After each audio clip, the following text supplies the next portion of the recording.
안녕하세요. 할머니의 그림책 이야기입니다.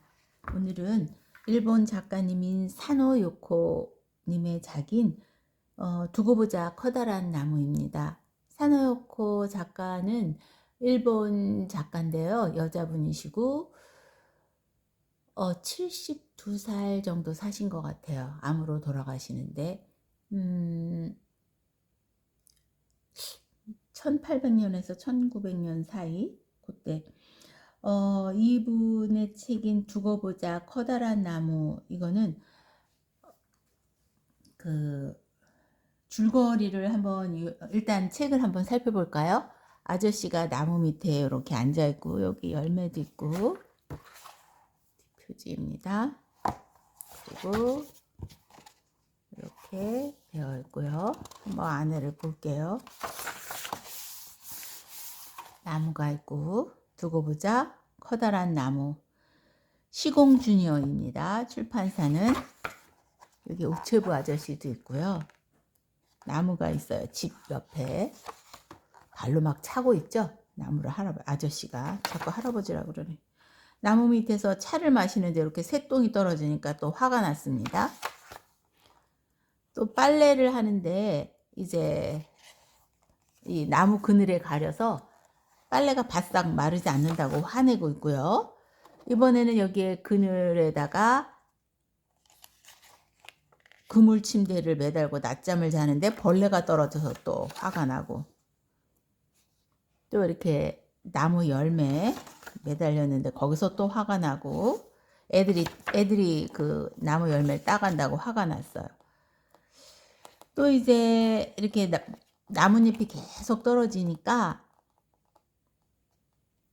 끝없이 떨어지니까 이제 또 화가 납니다.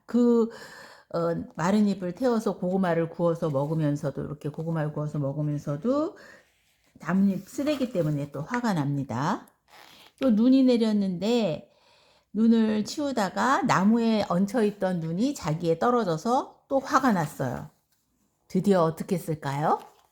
드디어 도끼를 들고 나와서 몹쓸 나무라고 하면서 베어버립니다. 자, 나무가 이제 없습니다. 여기 쭉 말주름표, 나무가 없어. 그리고 민들레인가? 여기 펴 있어요. 민들레인데 핑크색이네. 근데 아저씨는 봄이 온 거를 몰라요. 나무에 꽃이 피지 않으니까. 또 아침인지도 몰라요. 아침마다 새가 나무에서 지저귀었는데 새가 노래하지 않기 때문에. 또 차를 끓여서 마시려고 그랬는데 그늘이 없어서 이렇게 양산을 쓰고, 빨래를 하면 빨래줄을 묶을 나무가 또 없고요. 낮잠을 자려고 했더니 그물 침대를 매달 나무가 없어요. 열매가 열리지 않고, 또 이제 나뭇잎을 쓸어낼 나뭇잎은 없지만 고구마를 구울 때 쓸 마른 잎이 없고요. 눈이 내리니까 나무가 없으니까 위치를 잘 알 수가 없어요. 우체부 아저씨가 왔을 때 어디가 어딘지 잘 모르겠어요.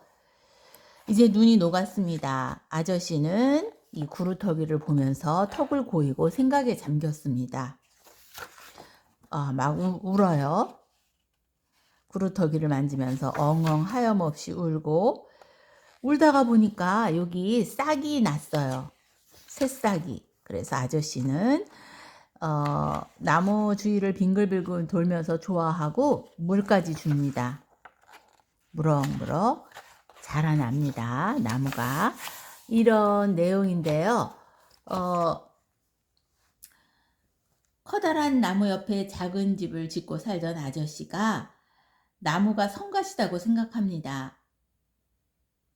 봄에 나무가 꽃을 피워서 좋은데 아저씨는 피워주는 건 생각 안 하고 자기랑 상관없다고 생각하고, 여름에는 작은 새들이 모여 노래를 부르니까 시끄럽다고 불평하고 새똥 떨어지는 거를 화를 냅니다. 가을에는 낙엽을 쓸어야 된다고 화를 냅니다. 그 잎으로 고구마를 구워 먹으면서도 결국 베어버리고, 그 다음에 서야 이제 그늘이 없어서 차 마시기도 힘들고, 새소리가 없어 늦잠을 자고, 눈이 내려 세상이 변했을 때 위치도 알기 어렵고, 모든 것이 사라지고 나서야 아저씨는 나무의 소중함을 깨닫고 울고, 그럼에도 불구하고 나무는 파란 새싹을 다시 틔우죠. 그것을 이제서야 아저씨는 그 새싹을 정성껏 돌봐서 커다란 나무로 자라게 합니다. 이 책에서는 가까이 있는 존재를 당연하게 여기고 소홀히 대하는 인간의 어떤 흔한 잘못이지요. 물론 정도의 차이는 있겠지만 나무가 주는 그늘, 쉼, 계절 변화 같은 것은 당연하게 생각하고 성가시다는 부정적인 면에만 초점을 맞춰서 분노했습니다. 기뻐하고 감사하는 대신 분노를 했습니다. 그리고 나중에서야 후회를 하게 되는 많은 인간들의 그런 그 실수라고 할까요? 그런 면이 그런 것에 대해서 쓴 그런 글입니다. 우리가 살면서 사실 여기서 두고 보자 커다란 나무, 이 두고 보자의 의미가 아저씨가 말하면 두고 보자 커다란 나무, 이 두고 보자라는 말은 이제 실제로 사실은 결론에 가서는 실제로 두고 보게 된 거는 아저씨 자신이었을 수도 있죠. 자신의 삶이 피폐해지고 결국은 나무가 아니라 자기가 피해자가 되는 거니까요. 부메랑처럼 자기의 오만과 자기중심적인 태도가 자신에게 부메랑처럼 돌아온 그런 결과가 됐죠. 이것을 보면 우리가 감사와 수용이 얼마나 중요한 것인지, 이 책의 핵심 주제어는 감사와 수용인 것 같습니다. 우리는 결핍이 없이 주어졌을 때는 당연한 것으로 받아들이고, 불편한 거는 당연한 것은 당연하고, 그것 때문에 생기는 우리가 치러야 될 당연한 불편함은 투덜거리면서 수용하지 않을 때 우리는 감사를 할 줄 모르게 되고 그 결과 파국을 초래한다. 살면서 이게 젊은 시절에는 잘 안 되는 것 같아요. 그러면서 여러 번의 그 실패가 우리에게 교훈을 줘서 나이가 들면 뭐 완벽하진 않지만 그래도 성장을 해서 수용으로 인한 감사를 하게 되고 그렇게 되는 것 같습니다. 감사합니다.